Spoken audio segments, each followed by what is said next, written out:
Juan José Andrade.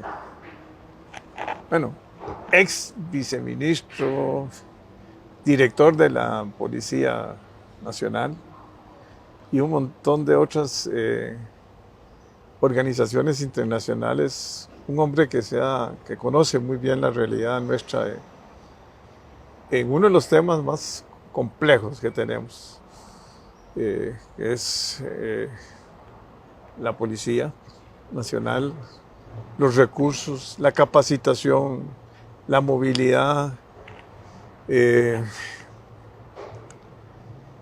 problema de inseguridad que tenemos, el crimen. O sea, uno se asusta ya cuando abre un periódico y casi que es de todos los días un ajusticiamiento, el problema de la droga, la marihuana, que ya uno ya la marihuana no le da tanta importancia. Hay quienes hablan de oficializarla. Y bueno, y la coca y otras sustancias que hay en el mercado. Vamos a ver, y el problema de cómo se ha involucrado gente joven y cómo se atreven a veces a entrar hasta en un colegio y cómo está la violencia en esta sociedad. Nosotros, yo por lo menos nunca viví violencia ni en el colegio ni en la escuela, eran miches. Le decían, pleitos. Un pleito. Deja hablar y vámonos ahí a la salida. A los catos. A los catos. Eso es lo máximo que hacía uno. Sí. Jamás andar uno con un arma, ni con un cuchillo, ni nada de ese tipo de cosas. O sea, yo me acuerdo mucho de la policía militar, andaban en parejas, ¿verdad? La PM. La APM, sí. Y eran muy grandes y muy bien vestidos y respetuosos. Bueno, y los chinos nos dieron o nos regalaron una escuela para capacitar gente.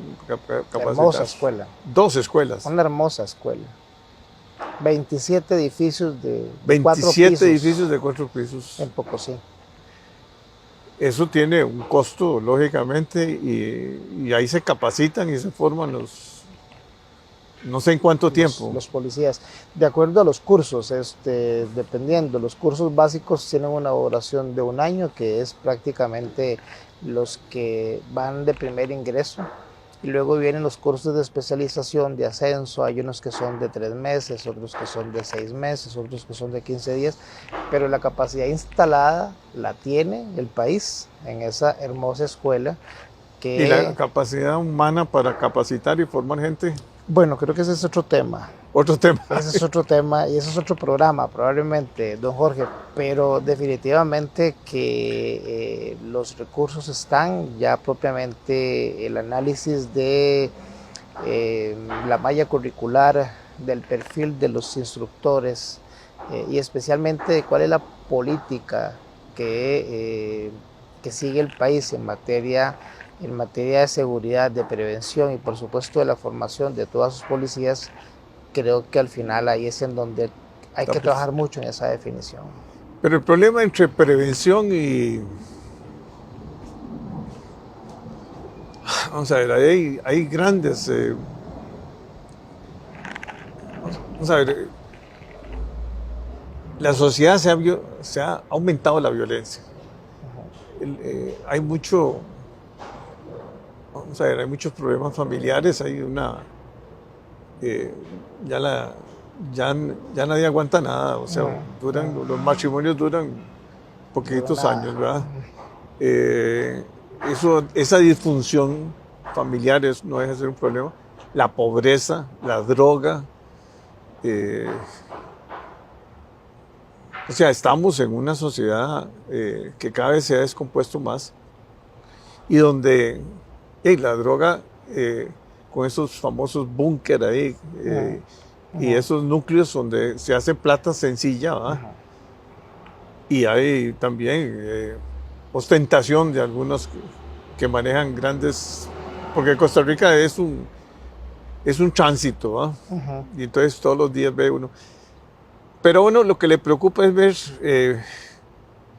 vamos a ver, una guardia civil que a veces, y hay guardia rural también, hay guardia también que tienen las municipalidades, ¿verdad? Policía municipal. Policía municipal. Sí, sí.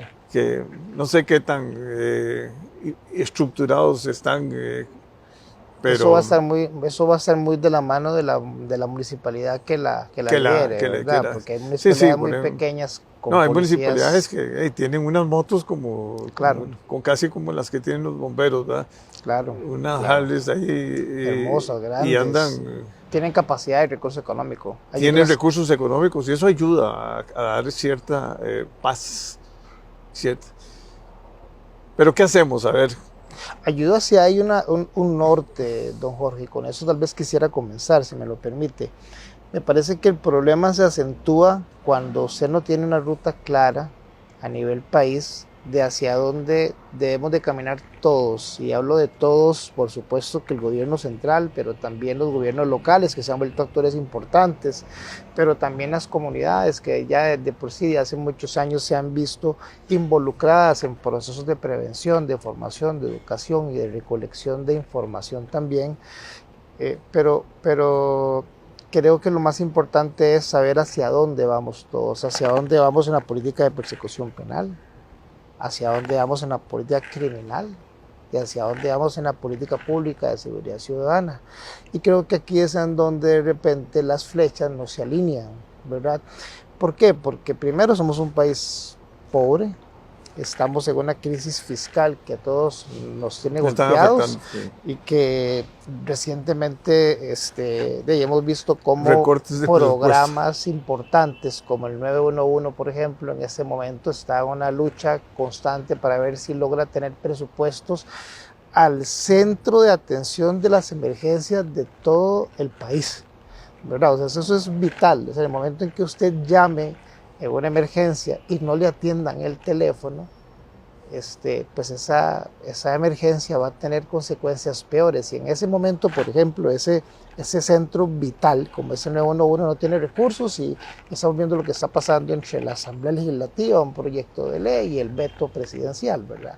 Entonces me parece que hace rato yo he venido insistiendo en que la política pública en materia de seguridad ciudadana urge que se retome nuevamente. Yo recuerdo en los años 2010, 11, 12, cuando a través de una mesa que se conformó multisectorial se trabajó en el famoso proyecto conocido como Polsepaz, que era la política pública de seguridad y paz liderada por la señora presidenta en aquel momento, la doctora Chinchilla.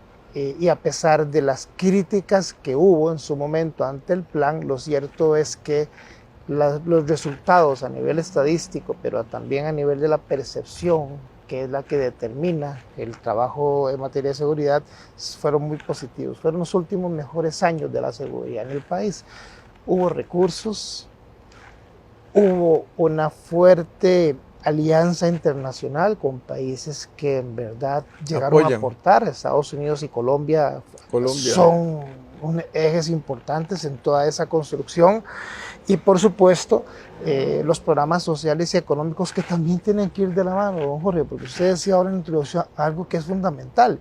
Y aunque no está científicamente probado, lo que sí es cierto es que de manera empírica, muchísimos estudiosos del tema hacen una relación que es prácticamente una fotografía en cuando usted compara, por ejemplo, el índice de Gini de los países más pobres con los números de homicidios, y usted empieza a ver el comportamiento y prácticamente las gráficas son exactas. En la medida en que hay diferencias de clases tan fuertes, inequidad, en la medida en que hay mala distribución de la riqueza, en la medida en que los pobres cada vez son más pobres y los que más tienen pues cada vez crecen más en número y también en dinero. Aumentar la violencia. Ahí aumenta también evidentemente los homicidios. Entonces nos hemos quedado muy cortos en la respuesta. No hay una política pública, parece que a todo lo que le recetamos es un policía, ¿verdad? Entonces vemos 3 muertes en Limón y ya sale el gobierno, el que esté, sale y va y mete 200 policías en Limón. durante 30 días y lo que hace el delincuente y el delito es que se desplaza, se congela, se sostiene, se guarda, se esconde. Cuando volvemos otra vez a ver los números medianamente normales, sacan el recurso policial y nuevamente la violencia crece en esos lados. Entonces yo creo que Costa Rica no se ha puesto serio en esto.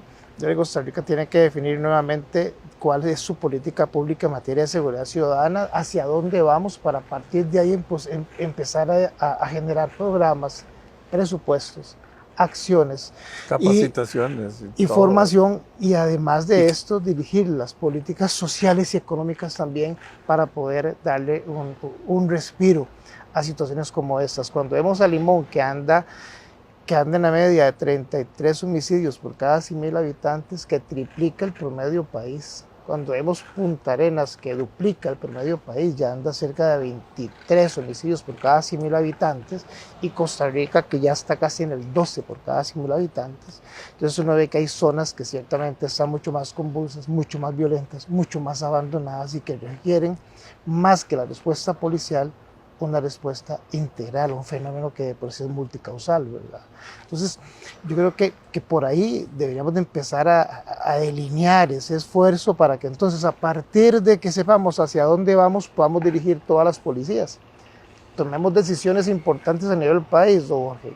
¿Unificamos las policías o las seguimos teniendo segregadas? Esa es la primera pregunta que tenemos que hacernos. ¿Cómo un ministro de Hacienda va a tener una policía? Y va a estar a cargo de una policía. El ministro de Hacienda está para otra cosa, ¿verdad? Y no para tener la policía. Inmigración tiene una, las municipalidades tienen otra. El ministro del MOB, vea, se le están cayendo los puentes, las carreteras están despedazadas y está a cargo de la policía de tránsito, ¿verdad? Esas cosas no pasan en el mundo, Jorge, solo pasan en Costa Rica. Entonces hay que tomar decisiones. Esto probablemente en un país tan pobre como nosotros no puede ser posible que usted tenga 7 policías en ministerios diferentes y que todos tengan centros de comunicación, centros de inteligencia, auditoría, logística, auditoría, todo el staff de soporte administrativo para 7 policías diferentes. Creo que tenemos que ponernos serios en eso. ¿Hacia dónde vamos con el tema de la droga? Escuché al señor presidente actual decir que él está en favor de la legalización del consumo de la marihuana recreativa. No he escuchado discusiones al respecto. Yo creo que tenemos que discutirlo, don Jorge. Yo creo que tenemos que discutirlo. Que no hay, vamos a ver, yo sí me quejo mucho de que no hay discusión sobre temas importantes. O sea, no. Aquí la discusión de este país es el déficit fiscal.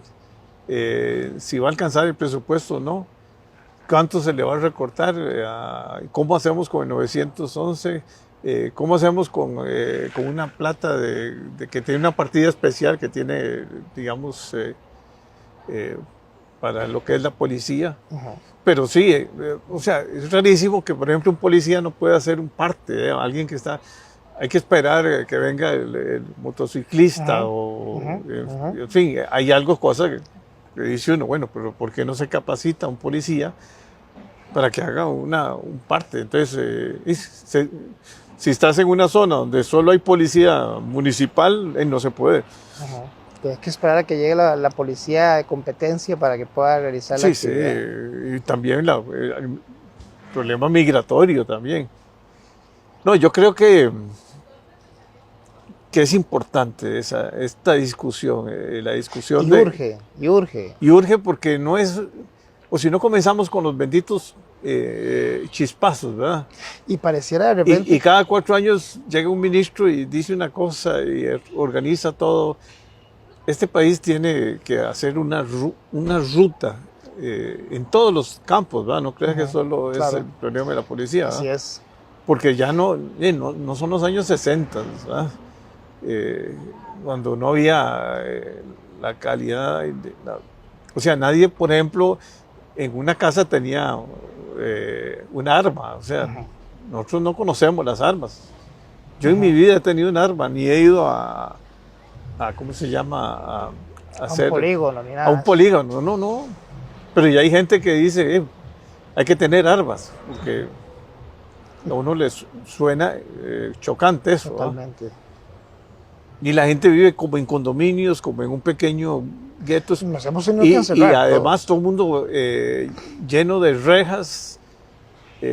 bueno, yo vivo en un lugar donde no hay rejas, gracias a Dios, pero eso no es un país razonable.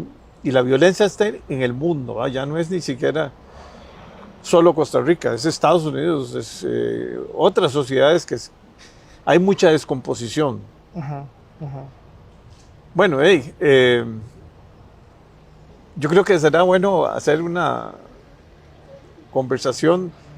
Usted lo voy a dejar encargado de que invitar a un par de amigos nuestros ahí para que hablemos de un poco de esa discusión de lo que es la ruta. No sé, hay cosas en que este país como que tomó una decisión y hizo bien las cosas en la parte, digamos, de exportaciones, en la parte de cambio estructurales, pero ahora sí estamos en serios problemas de seguridad. Y la seguridad es un tema prioritario, ¿eh? Y no es con más cárceles, ni es... No. Porque aquí se ha equivocado el discurso, don Jorge. Yo creo que aquí se ha ido más al discurso populista de que aquí es un tema de mano dura, pero las experiencias de mano dura del mismo Triángulo Sur, Honduras, Salvador y Guatemala, no han dado nada positivo. Salvador, Chile, Argentina. Salvador tuvo que olvidarse, digamos, de los derechos humanos y meter en la cárcel a todo el mundo. Aquí lo que se requiere, a mí me parece definitivamente, es que usted no puede desarrollar una política de seguridad si no va de la mano con una política social y una política económica. O sea, no hay forma. Usted no puede intentar proyectar este país en materia turística cuando usted la seguridad no la pone antes de todo. O sea, si no tenemos más turistas, tenemos cada vez más turistas violadas en la zona del Atlántico. Ahora me entero de que un jugador de la NBA lamentablemente apareció fallecido la semana pasada también, estando aquí en Costa Rica. O sea, el turismo es lo más sensitivo. Yo me acuerdo cuando... Es una mina de oro. Y es lo que más primero es la mina de oro y después ahora va uno, digamos, a ciertos países donde le dicen no vaya o no salga de noche o no vaya a tal zona. Sí, los que hemos tenido la oportunidad de estar en Honduras, en Guatemala, en El Salvador, es lo primero que le dicen a uno en el logo de un hotel. Entonces mejor... O sea, que no salga solo, no vaya a ese lugar, no vaya a este otro. Yo recuerdo en Guatemala la primera vez que llegué, me fui a caminar solo y me andaban buscando del hotel todo el día. Cuando volví me regañó la persona del lobby, en ese momento yo estaba en la policía. Y después de esa vez, don Jorge, yo no volví a ver Guatemala con los ojos que lo pude ver esa primera vez, ¿verdad? Ahora uno anda en Guatemala lleno de susto y de miedo. Me pasó en Honduras y en El Salvador. Entonces hay que cuidar mucho Costa Rica, hay que cuidarla mucho. Hay que rescatarla. Y hay que hacer un esfuerzo definitivamente más cuestionado, de quejarnos de vanidades. Y vea, y tenemos un montón de instituciones, pero la parte social no está caminando bien. En nada. En nada. En nada. O sea, esta gran diferencia de clases, este problema de educación tan serio que tenemos. Y hay sectores que están altamente ligados con el tema que estamos conversando ahorita, don Jorge, que siguen estando excluidos y son temas que no se tocan. Y le voy a plantear uno, la juventud. O sea, si usted me dice a mí cuál es el grupo etario más afectado con el tema de la violencia y de la droga, son los jóvenes, cada vez más jóvenes, por cierto, 12, 11 años, hasta jóvenes de 35 es que años. Ya no, ¿Y qué está pasando con eso? Ya no es la marihuana recreativa, ahora ya es la coca y otros... La droga sintética y otras cosas. Sintéticas. Pero como país, ¿qué estamos haciendo con esos jóvenes? Sí. En deporte, en cultura, no hay plaza de en otras cosas más. No hay nada. No hay nada. En educación, una educación obsoleta, totalmente desarraigada del joven, que no es atractiva. O sea, hay que plantearnos muchísimas cosas. Por eso es que al final yo he venido diciendo hace rato que el gran empleador de este país, por mucho, es la droga. O sea, la gente empieza por necesidad y luego ya cuando empieza a ver que gana, y que gana bien, y que tiene reconocimiento, y que tiene poder, entonces se queda ahí y va creciendo, y entonces va creciendo en la organización, pero comienzan como campanas, como sicarios, y se nos va generando la juventud toda. Y esa es la juventud que tiene que estar al frente del país en los próximos 20 años. Dios libre que hagamos más que nos hagamos más violentos. Debiéramos de verdad tomar acciones, más medidas. Ahí te voy a invitar a otro programa. Mucho gusto, Jorge, a la orden. Encantado de saludarte. Igualmente.